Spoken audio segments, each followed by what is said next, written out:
Welcome! I hope that you are doing well. By the end of this video, you will be able to identify the 5 elements that make an effective eBay title. You will also learn things to avoid when writing your titles, and I've included a couple case studies on active listings that you can get an idea of what to do and what not to do when writing your eBay titles. This lesson is part of a course that I have available online. If you're interested, you can check the link below. It is a complete course from A to Z on how to sell on eBay. Now, without any further ado, let's dig into it. So when you're doing your titles, you will want to use words that your buyer would most likely use in search. The first 4 words are the most important. So eBay has an algorithm that it is using for ranking where things appear in search. And the item description is one of the main indicators of where your item would be placed. And remember, some of the items that are for sale on eBay, there are thousands of that item for sale on eBay. So you want to make sure that you utilize the title section well when you are listing your items. An extra couple seconds on your title will really pay off in the long run. Okay, so we are going to begin with the elements of a good title.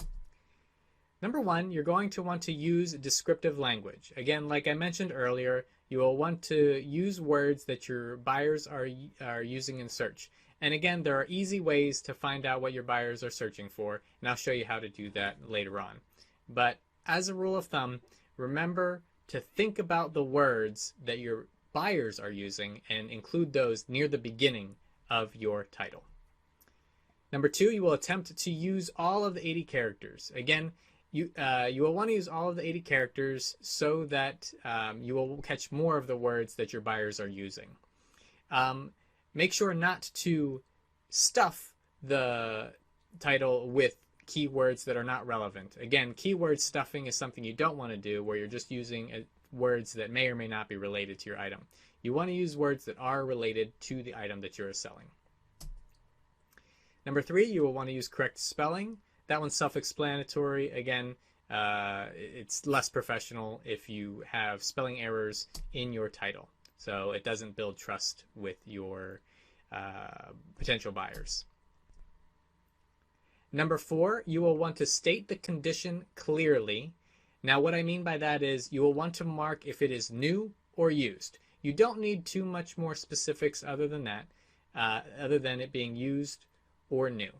And again, this will help buyers who are searching for certain things. Let's say you're looking for a certain item and you want it to be new. You're going to search new iPhone or new book or new, whatever it is, you're going to search for new. So if it is new, make sure you put the word new in the title. If it is used, you can put that in there as well. That way people will know that it's not a new item. And the last element of a good title is to include item specifics. Again, these are all related to the item you're choosing to list. There are a lot of different items, and so we will have a whole lesson on case examples, so you can see items of item titles that are written well of different items. So here are some things that you are going to want to avoid. Words like wow or look. Anything that is a word that is not searchable. So most people are not looking for those words. And you notice I also did all capitalization letters there. So anything like that you want to avoid. Again, I mentioned you're going to want to avoid keyword stuffing. What that means is that you're putting words in the title just to fill up the 80 characters, and they're not necessarily relevant to the item you're listing. Avoid all capital letters, like I mentioned. You will also want to avoid exclamation marks. It has been shown in studies that if you use excessive exclamation marks in your titles and your descriptions, that buyers tend to distrust the description. So by using regular punctuation, and in actuality, you're going to avoid most punctuation in your title. You're going to want to avoid short titles. Again, this is for the algorithm. If you do a short title, the algorithm is not going to be able to find your item as quickly. You will want to avoid commas, dashes, semicolons, asterisks. Most punctuations you're going to want to avoid in your titles.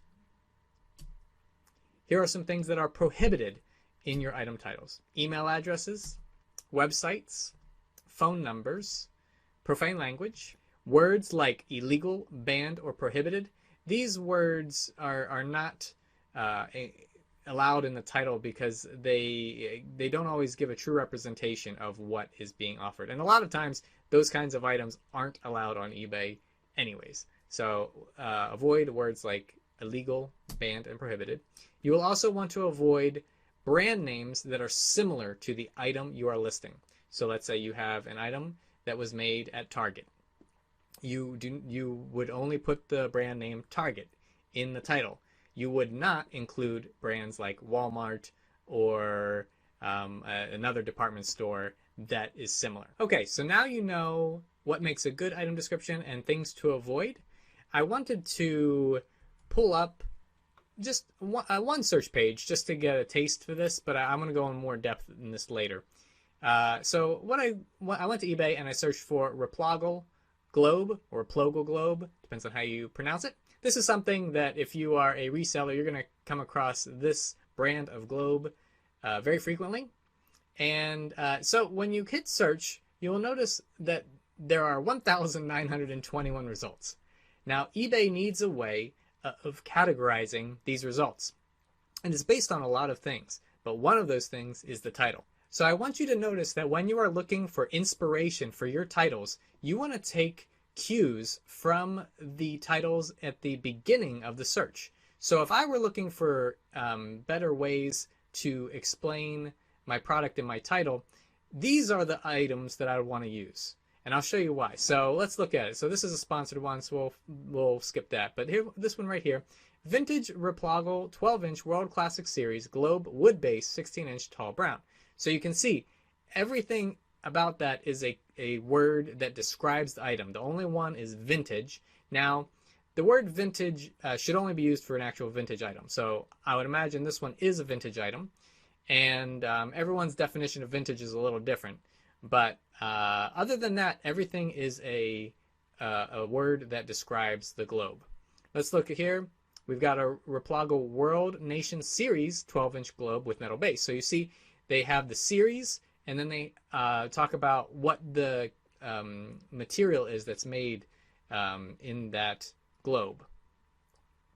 Most of these titles are going to be pretty good. And you can see they used most of their characters.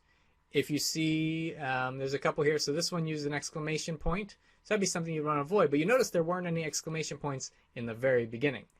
So again, that exclamation point might have been the reason why it was put down. Now that is also a $325 item. So people might not be looking for $325 globe when they search Replogle Globe. Okay, so these are better examples of titles. Now what I want to do is go to the bottom of the page, and I want to click much further into the results. So let's go to page 9. So I want to show you the difference between the titles. So those are sponsored, so you want to skip those. But if you look here, we've got, so 16-inch Heirloom Globe by Replogle. Notice that they didn't say Replogle Heirloom Globe.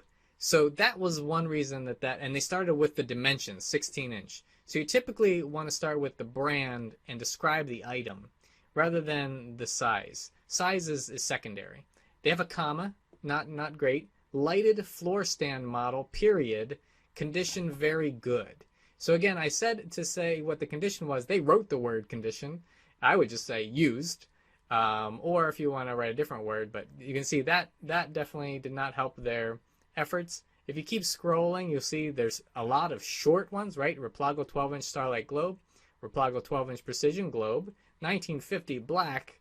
So this is something that I want you to notice about the titles of these items. So these items' titles are not as strong, and so they're showing up later in the search results. And this is something that you'll want to pay attention to because it will affect your business in the long term. Especially with thousands of products for sale on eBay, your titles make a difference in whether or not eBay buyers will find your item. And again, that will affect your bottom line in the long run. So to wrap things up, I wanted to leave you with a tip. The items that show up first in search generally have good titles, so look to them for inspiration. Again, so remember that as you go through your item titles. You now know how to write effective item titles when you list your items for sale on eBay. If you have any questions, please drop them in the comments section below. Also, if you got anything out of this video, please hit the like button and subscribe to this channel. Thank you again, and I'll see you in the next video.